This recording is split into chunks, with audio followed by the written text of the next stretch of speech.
And we are live.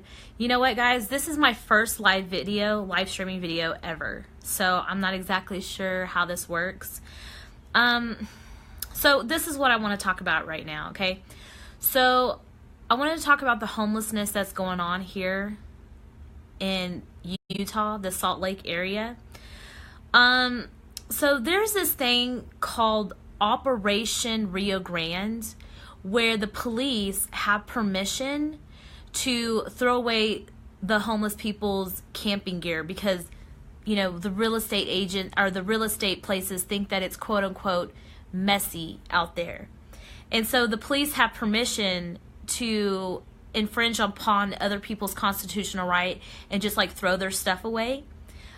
Which, you know, that's not the way to make a change. It's just to like push things under the rug and, you know, try to change things that way. There's always a solution, you know? And the thing to always think about is like, you know, first off, we have to realize like what hasn't really worked in the past. And what really doesn't work is like relying on the government. So then the question is, what can we do to truly make a change? Because there shouldn't be any such thing as homelessness, you know? I'll get more into the reason why it's so important for every, you know, for a person, for like their survival. It's so important for a person to have shelter so they can put their stuff away without it having to worry about it getting stolen all the time. And also it's just like a part of humanity of being able to have that sense of security that you can be able to, you know, have your stuff protected without somebody, you know, trying to steal your social security, your birth certificate, and all those things that you need to be able to get a job.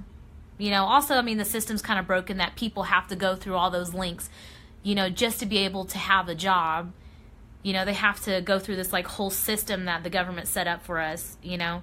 I mean, to me, it's just like, it doesn't go along with the Constitution, first off. But, I mean, the only thing we could do moving forward is that we have to come, you know, together as a community, and we got to figure out, well, what can we do to make a change? And it's just about also thinking outside the box. But the most important thing is to realize that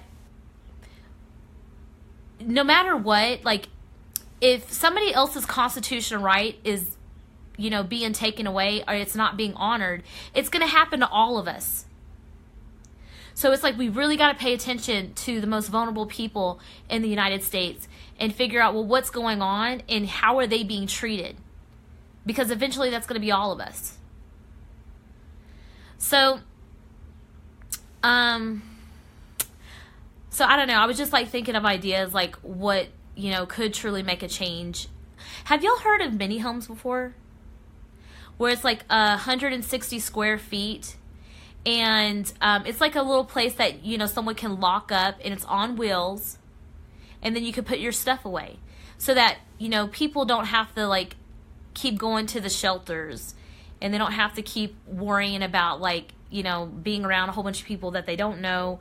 And a lot of them, you know, when you talk to the homeless people, they don't want to go to the shelters a lot of the time because there's people that have, you know, drug problems, and they don't want to be around that type of atmosphere. And also, like, you know, the showers are really grimy and dirty, and there's like, you know, you can get like infections and stuff like that. So it's not a very sanitary place, as much as they, you know, try to make it a sanitary place. So anyway, that's why a lot of them do sleep outside, because they don't want to be in the shelters, because it's just, you know, I mean, they're always worried about like getting sick, you know, from other people. And like, that makes sense. I mean, who would want to be in that type of atmosphere where it's like you're surrounded by a whole bunch of people, you're sleeping right next to a person that you don't know?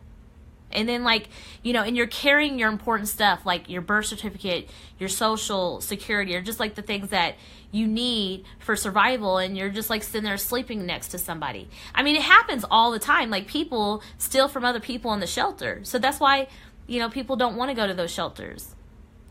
So anyway, I think that one solution could be having mini homes and people coming together as a community and, you know, putting people first over real estate, because that's the problem.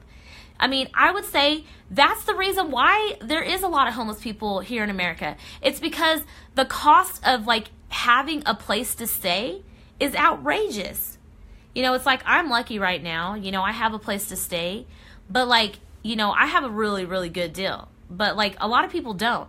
Like here in Utah, if you want to live in a 1-bedroom, it's about, you know, like you're looking to spend just for a 1-bedroom. I mean, it's like $600 to $700. That's insane. And it's like, you know, I still have the same pay that I did, you know, 10 years ago. Or like, you know, I remember like in 2007, you know, when I used to live in Austin, Texas, I was able to get an apartment during that time for, it was $400 a month. And it was a pretty good, by the way, guys, I really truly don't know how this live thing works. Am I live? I don't know. Anyway, so yeah, I mean, it was like $400 a month, and I was getting paid, what was my pay? It was about $8.50, you know. Nowadays though, like I have a, you know, a lot of the paying jobs that I have is like about $10, $11 an hour. Like, I mean, I had one job I was like making like $12 an hour, but like it's really hard to figure out where to go to get that, like, you know, pay increase. Because like, of course, you know, for you to get like a really good job, you have to go to school for like a long time, and you know, I don't know. I mean, maybe things, you know, I'm trying to work on that.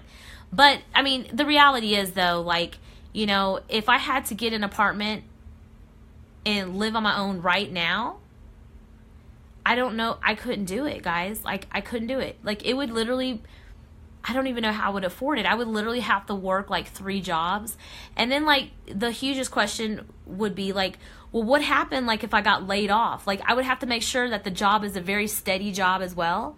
You know, because like if I got laid off, then I could be easily on the streets. So I don't know. I just think that also the news, if y'all pay attention, you know, to the news, they don't really talk to them, to the homeless people personally, on a personal level, like one-on-one. You know, the way the news covers it a lot of times, I mean, pretty much like all the time, is that they try to make it look like, oh, you're so sad. And they put out this energy where people, it's like they feel like it's just too much to even like feel like they can make a difference. You know, the way they put it out there, it's just like, oh, there's a huge problem in the United States of homelessness.